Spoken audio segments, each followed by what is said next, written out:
Welcome, Darklings, to Season 3 of the Reign of Blood podcast. I'm Ember, one of your hosts, here to introduce you to the shadowy depths of what hopes to be our most sinister season yet. This season, your unholy trinity of organizers and hosts, Miss Kitten, Radically Dark, and myself, have entirely way too much fun with the Summer of Stabs, our 80s horror-themed series that promises to be both educational and thrilling. Our aim is to explore the macabre beauty that lies in the shadowed, or maybe not so shadowed, spaces of desire. Leading up to Reign of Blood Nightfall, our advanced Halloween extravaganza, we'll be discussing topics such as embodied and informed consent, risk mitigation, and other helpful tips, ensuring that every prick, slice, and puncture is as thought through as it is sensational for you. We'll also continue interviewing sharks enthusiasts from around the world to find out what makes the blood-loving heart tick. And maybe we'll talk Miss K into recording some more horror meditations for us. Join us as we explore the eerie, the edgy, and the exquisitely sharp. This is Reign of Blood, where the macabre meets the magnificent, and the only limit is your imagination, risk profile, and informed consent. Let the Summer of Stabs begin. But first, a content warning. This podcast is not suited for individuals who are not legal adults, are not interested in heavier BDSM practices, who are presently having severe mental or relationship health concerns, or who do not already understand basic BDSM practices regarding consent, ethics, risk mitigation, etc. Topics may include things like mental health issues, social issues, injustice, blood and sharks, of course, medical trauma, medical issues, trauma of various types, and more. Listener discretion is heavily advised.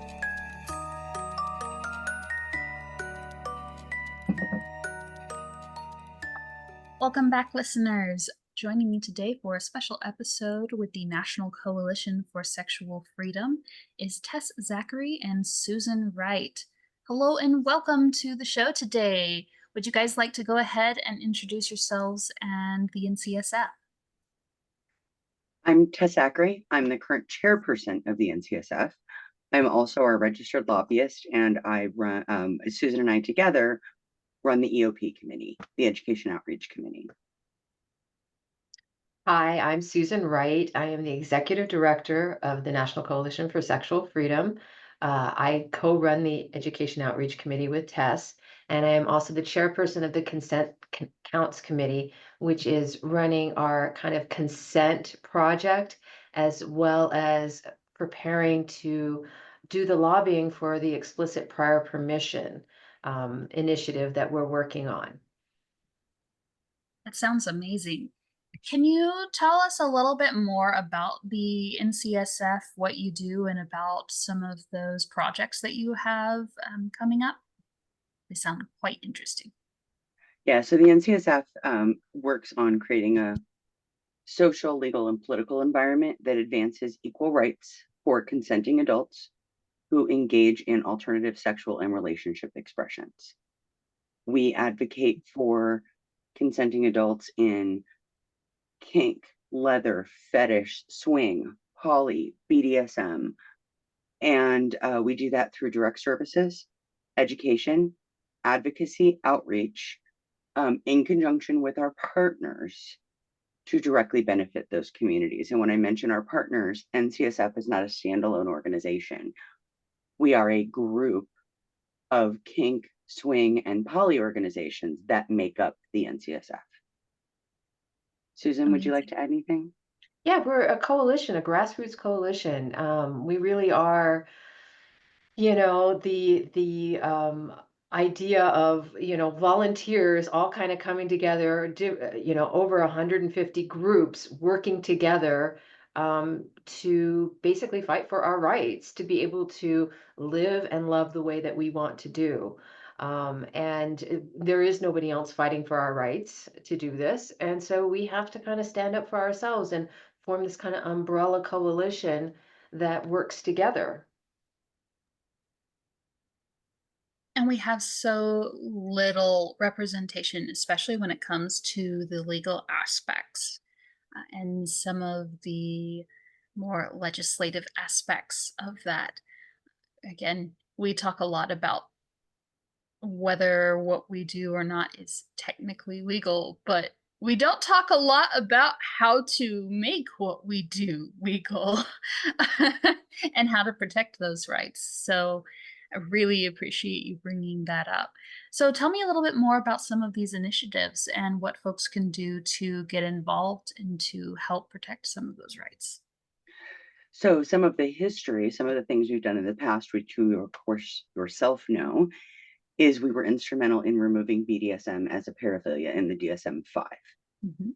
And part of the reason we did that is kinky people, polyamorous people, people who were involved in swing, the judge would sit up on their desk and open the DSM-4, look at BDSM, say, oh, you're sick, and take people's children. Mhm. So we got very busy deciding that was a terrible idea. And often there were no mitigating factors there. That was the only issue. Yeah. The project we'll be working on after the election this year and towards the end of next year is it was a 10-year effort, but we got the American Law Institute to write into the new model penal code, section 213.10, what is called explicit prior permission. And the reason that is significant is we have that model law has effectively decriminalized BDSM. There are now a set of requirements that if you fit into these, which are all really community norms, Mhm. you have now fallen under explicit prior permission, because nowhere in the US has consent ever been used as a defense in an appellate case about domestic violence. Mhm. In fact, there's several court cases that we could name at great length because we could talk about case law all day long, where it's specifically mentioned that people cannot consent to abuse or assault. And on the other side of that, you have these terrible cases where this sort of rough sex defense is used to abuse people. So the great news is we can decriminalize consensual BDSM. The even better news is we now have a framework by which we can prosecute the bad guys. That's Because what amazing. victims always often find, I won't say always, often find, is that the prosecutor sort of looks at him and says, you were doing this stuff, what did you expect? And they don't have any way to explain to a jury the difference between I consented to this, I did not consent to that. Mhm.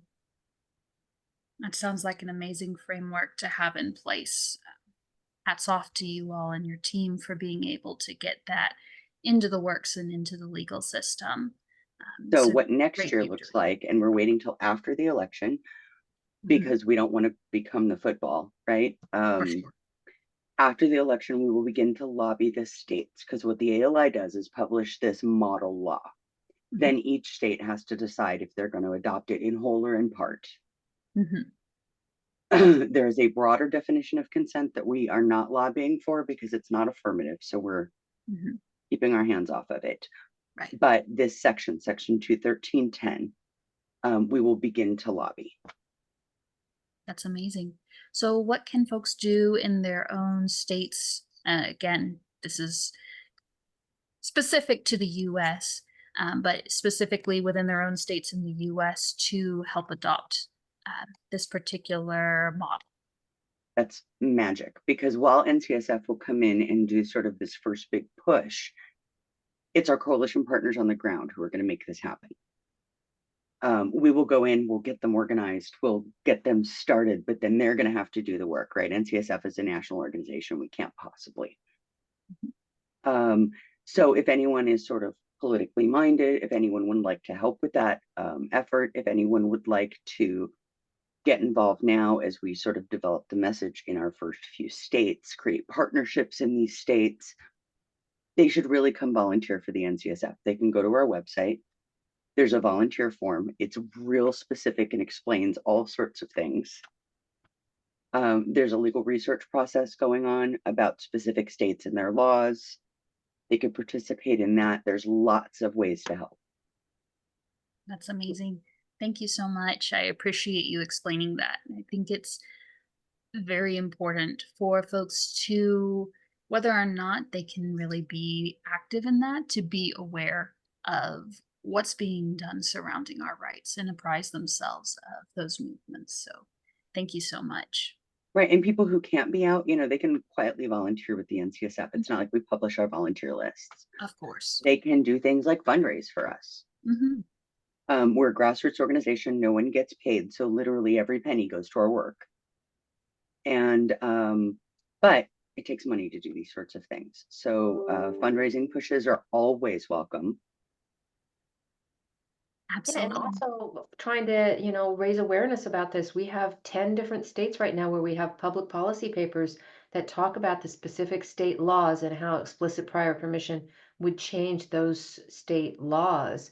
Go and check out your state. If you live in Maryland, Minnesota, California, see how explicit prior permission would change your state laws. You may know an attorney, you may know a state legislator or a legislative aide, and you can send them a link to this and get them excited about it. You may know a harm reduction agency, a state coalition against sexual assault, or a network against domestic violence. It really just takes a couple of connections. We've really found that's all it takes is networking people together and letting the right people know about this, and magic happens, and we'll be able to get this going, get the ball rolling, and that's all it takes. That's wonderful. Thank you so much. I love what building community and building those connections can really do. It really does work that kind of magic. Beautiful things happen. So, and I think in particular, the Sharps community does tend to be very, again, high risk for a lot of the legal risks um, uh, for many of the things. So I think this is something that really needs to be on our minds. It is very common for Sharps players to be hospitalized without their consent, or have certain things placed on their medical records without their consent, uh, due to their activities. It's very stigmatized. So I think this is something very critical for us to be aware of, and very timely. So I appreciate you bringing these efforts up for us. So, is there any other particular projects that you all have in the wing works for us to be aware of? Or are these the major? NCSF does lots of things. We help Oh, people directly with stigma and discrimination, with their own legal issues, with child custody, mhm. with consent violations. We help groups with their policies and procedures, with consent response issues, with creating good policy around what our culture is. We help groups fight the government, right? With zoning or sexually oriented business taxes, or all the ways that local governments might use agencies to discriminate. Mhm. They send in the health department, then they send in the fire department, and then they send in the code enforcement, and then they send it, right? There's lots of ways in Mhm. which they try to restrict trade. Mhm. We do all those sorts of things. We do lots of education. And everything NCSS does for free. We don't ever charge anyone for anything. We have lots of material people can order to put in their own spaces. Again, we send it for free. It's theirs to take. We do lots of education. We teach classes about consent and legal liability, and personal consent, and then group consent, and then how to create consent response teams. We do cultural competency for healthcare agencies and mental health agencies.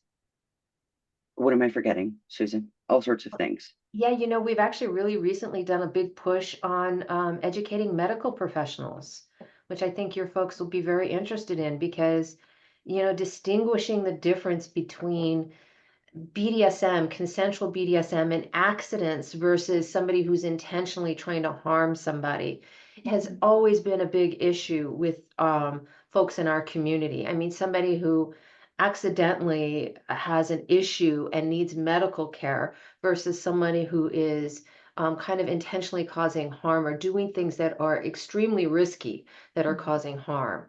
We want to help the medical community distinguish that, and we want to help give language to the medical community because they're not being taught how to Yeah. talk about these things. I mean, Mhm.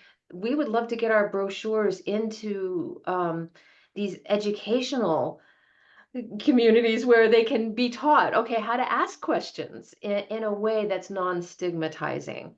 Mhm. So we've done a really good job about doing that in mental health settings, where we've really kind of permeated the mental health industry. So now we really want to do that with the medical industry.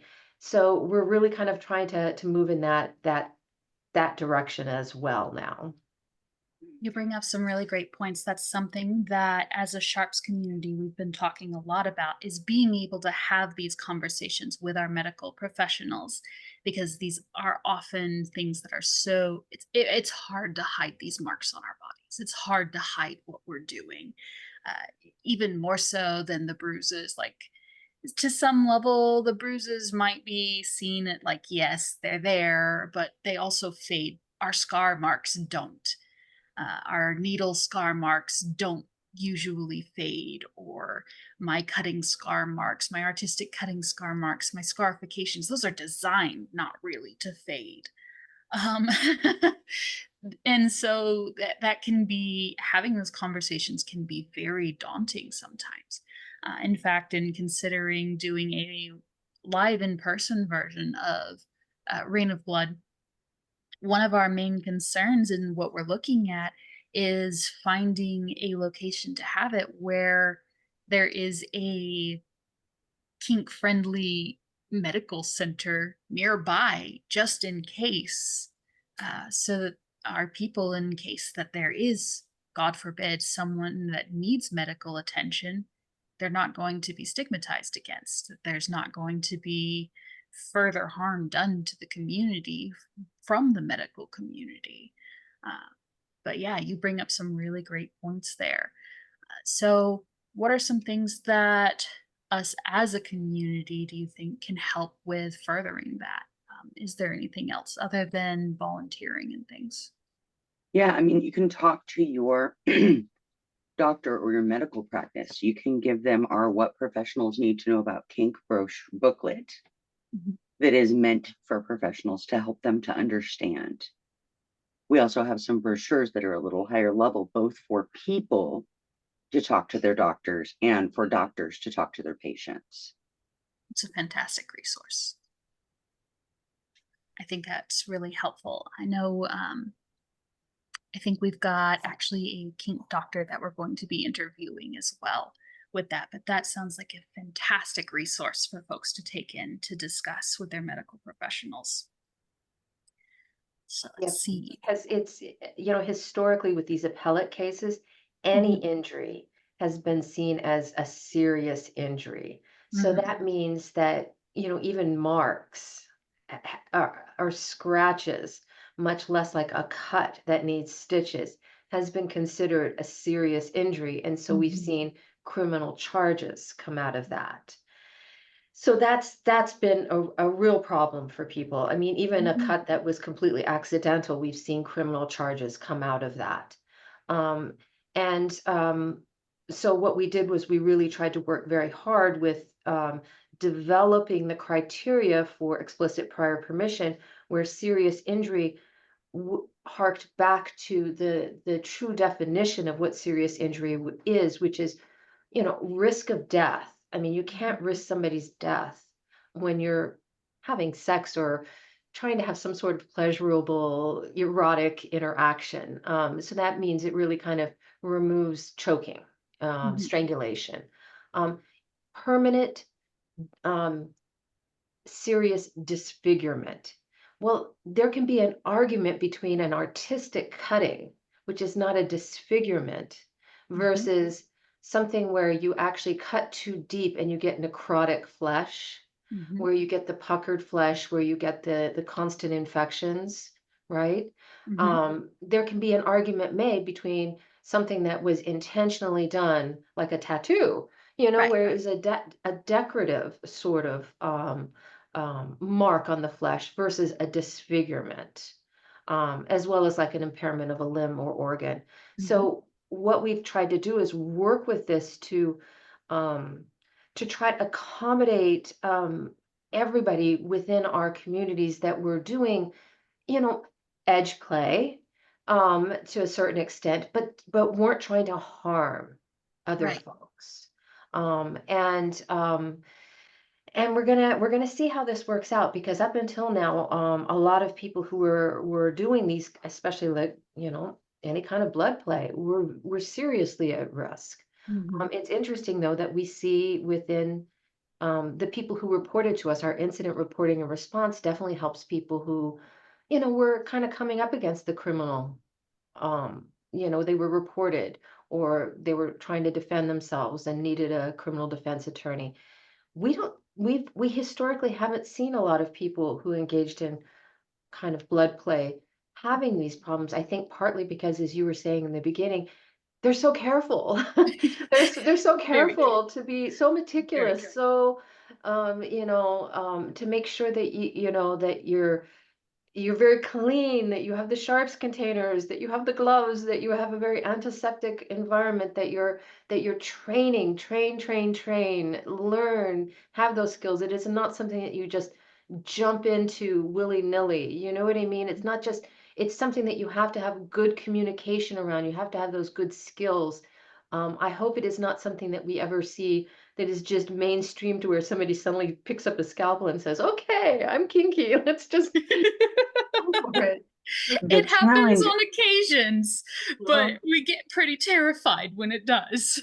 yeah. the challenge, of course, is that series of cases in Texas where Hep C was being spread around because people didn't understand bloodborne pathogens and didn't understand the chain of infection. Mhm. Yeah. And that all came from an accidental needle stick, right? If you don't know how to pull that needle out, you can risk someone else. And that's what was happening. It was the piercer who had a Hep C who kept giving it to people.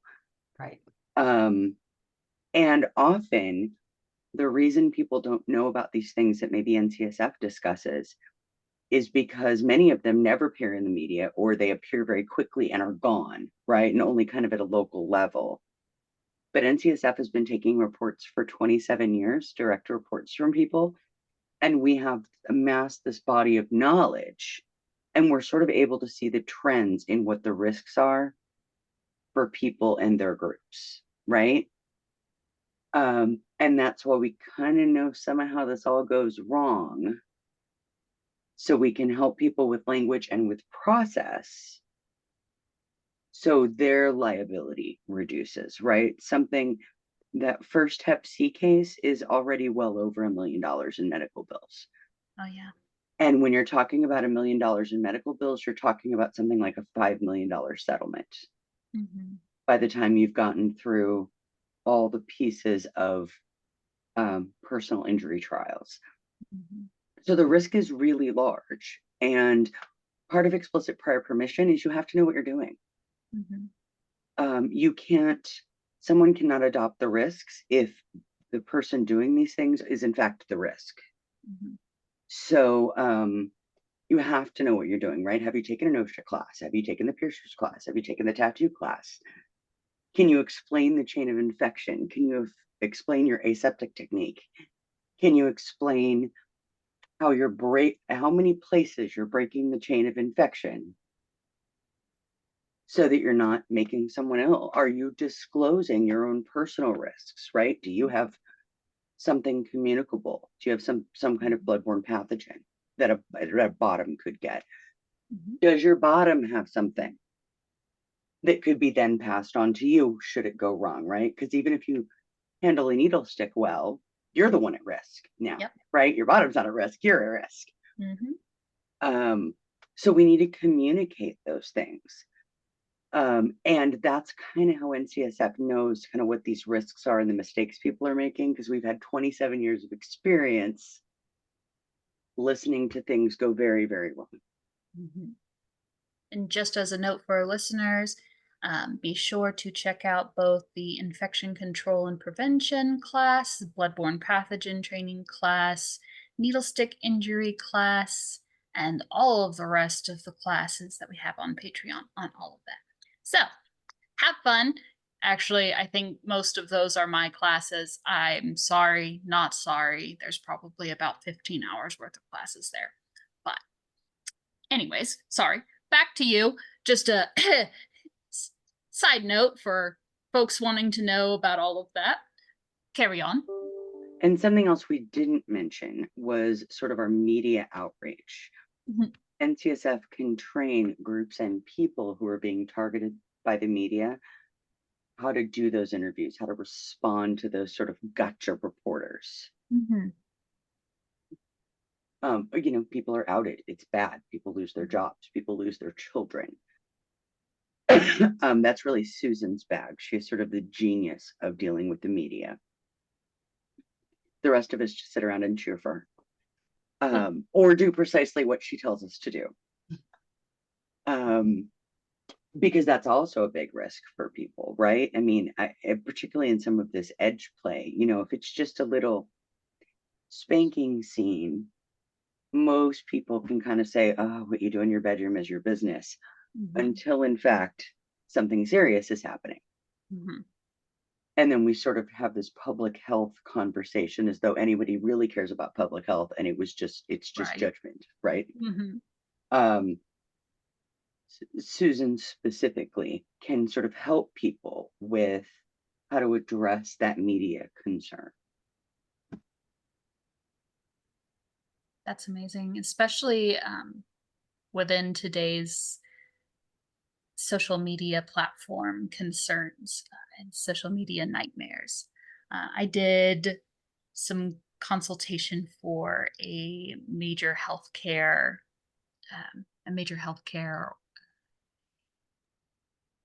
company with their social media and online behavior stuff. So I'm very familiar with how nightmarish that can get very quickly. Um, so that is an incredibly useful support system to provide for folks.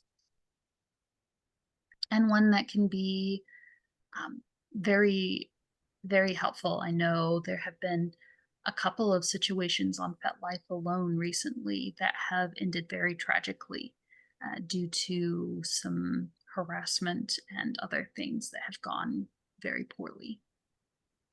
Yeah, it's a sign of our times where people take to social media to kind of try to hash these things out. And unfortunately, we're seeing we're in a litigious society. We see people threaten to sue for defamation, and that can be very expensive to try to defend against a lawsuit, to have to even um, try to deal with something like that, to try to defend against it, to hire an attorney to try to stop somebody. It can people, if they get threatened, like, oh, hey, a sexual assault that happened at this group, we see groups and house parties and people pay up rather than have to face public scrutiny over Mhm. something like that happening at their club, facing their brand being ruined. So we're seeing a complete change since the pandemic, around these more serious kind of consent violations, sexual assault. And especially like Tess was pointing out, it's very easy to get a personal injury attorney now who will just write a letter and make demands for money, Mhm. um, based on injury, based on harm, and people have to pay up. And it used to be we didn't see that because people were closeted, deeply closeted about what we did. And so that kind of kept everything more underground, and that's just not happening anymore. So you have to be a lot more careful about how you conduct your relationships. You can't just be cavalier about even ending a relationship nowadays. you have to be much more sensitive about how you deal with people in your life, because they can come back on social media and say all kinds of terrible things about you, and how you handled the end of a relationship, and how you handle yourself as a person, even without criminal accusations that can cause repercussions. So I think that we're holding each other far more accountable than we used to. Mhm. And I think people need to be aware of that, especially when you're doing things like that involve kink, because we are doing higher level things. We are doing things that can cause more physical harm, for more emotional harm as well, because this is more intense stuff that we're doing. So people have to be aware of that, and be more thoughtful about it. And on the other side of what Susan was mentioning about this sort of, I lovingly refer to it as extortion by lawyer, where someone will, have a lawyer write a letter to a group and then they will choose to just pay up rather than face that sort of public trial. The other way, defamation lawsuits are also used to keep people from talking about their own experiences. Mhm. And that's why social media like FetLife and Discord and won't let you name names, Mhm. is because of those defamation lawsuits. So everyone is suffering, right? It's not just our groups and events and organizations. It's also people who don't have as much power as maybe this 400-pound gorilla in their city who has way more money than they do, Yeah. who can afford to go to court, right? So it's all very expensive and risky. Mhm. And I think it's important that we then mitigate those to the best of our ability, because out of defamation lawsuits and the press that they get, we also end up seeing criminal charges, Mm. right? Because you have something in a court record with people admitting to things that are illegal.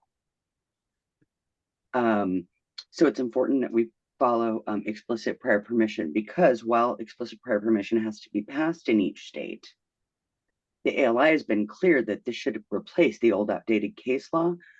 So it has already made differences in people's court cases, Mhm. because prosecutors and defense attorneys, depending on what side our person is on, right, are using this as a framework. So people who are out there doing the right thing can defend themselves against criminal charges. And I just want to say, since we keep talking about it, let's just kind of summarize it real quickly. Explicit prior permission means that you have to talk about what you're going to do before you do it. You have to agree on what specific things you're going to do before you do them. And that means you can't add things in while you're doing it. So you can't start a scene and then go, oh, by the way, I think this is a great idea. Let's suddenly bring this in while somebody's already stimulated. Um, and in order to agree, you have to understand the risks involved. So this is very important when you're talking about blood play. You have to understand when there's a risk of passing on some sort of bloodborne pathogen, and, how are we mitigating these risks? So you have to have a lot more discussion about this, and how you're making sure that that's not going to happen. And then you have to have a way to stop at any time. It doesn't matter if you're doing consensual non-consent, doesn't matter what kind of role play or relationship dynamic you're in, anybody can stop what's happening at any time. Um, and a safe word is a great way to do that. Some people just communicate, um, you know, just through ordinary communication. And of course, if you're doing any kind of role play, you need to agree that there might be some role play resistance involved. And okay, if you're doing a kidnap scene or something like that, that's okay. You can ignore that part. Pineapple means the whole thing stopped. Right. So I can say, no, stop, all I want to, but until I say pineapple, Yeah. we're okay.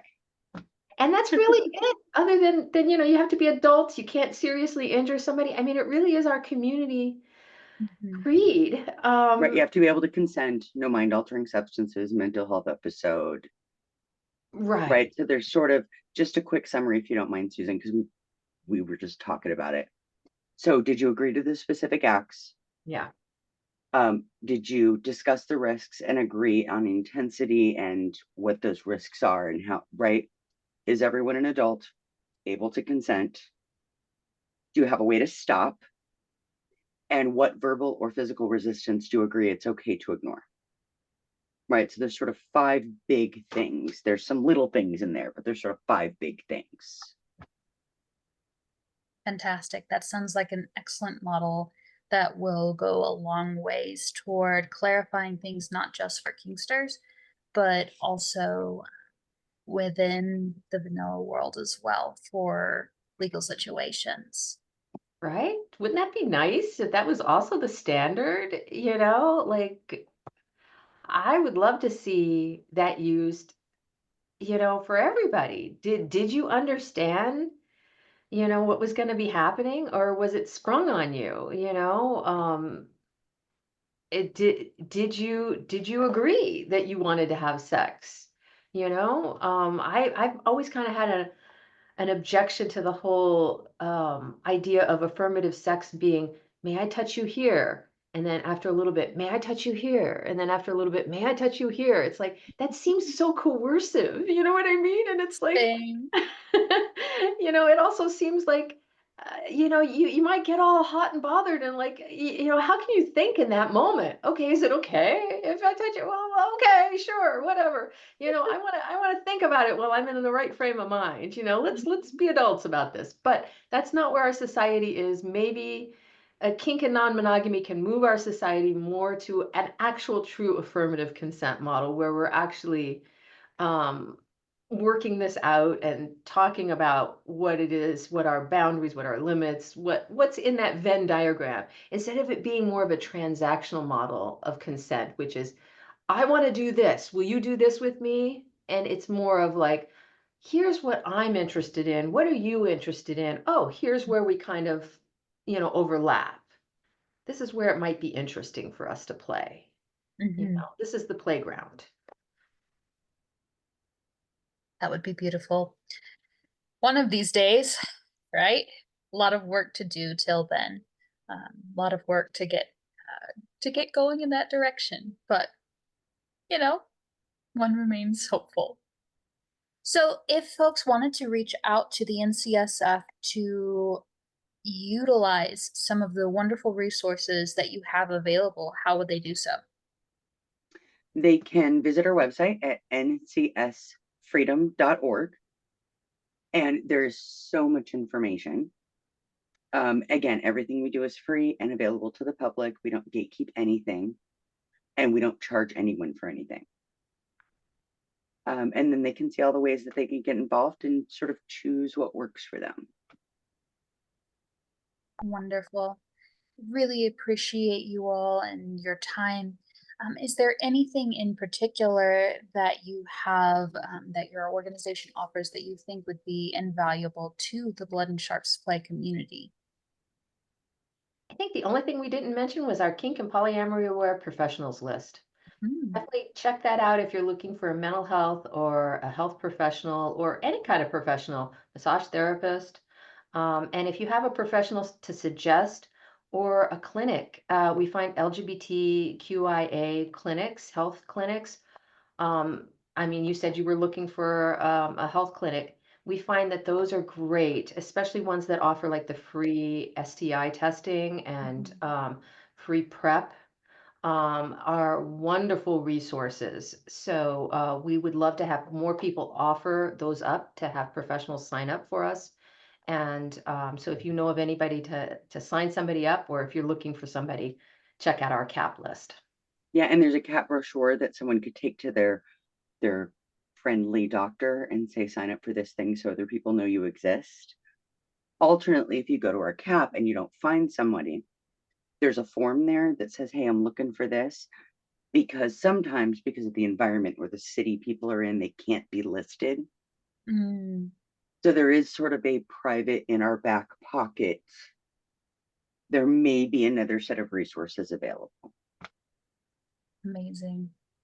Thank you both so much, and thank you for the work that you do. This is a fantastic resource, and I really really do appreciate you taking the time to talk about all of the resources that you have and some of the work that you're doing.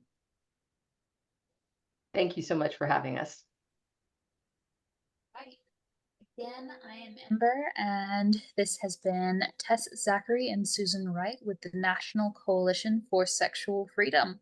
And we encourage you to take a look at all of their wonderful resources and to get involved with your local community and see how you can help protect our rights and all of the wonderful things that they're doing. And if you don't live in the US, take a look and see what you have near you that is working toward similar goals. So, and who knows? Grassroots organizations are popping up all the time. You may be able to start something near you. Again, thanks, and we'll sign out for now.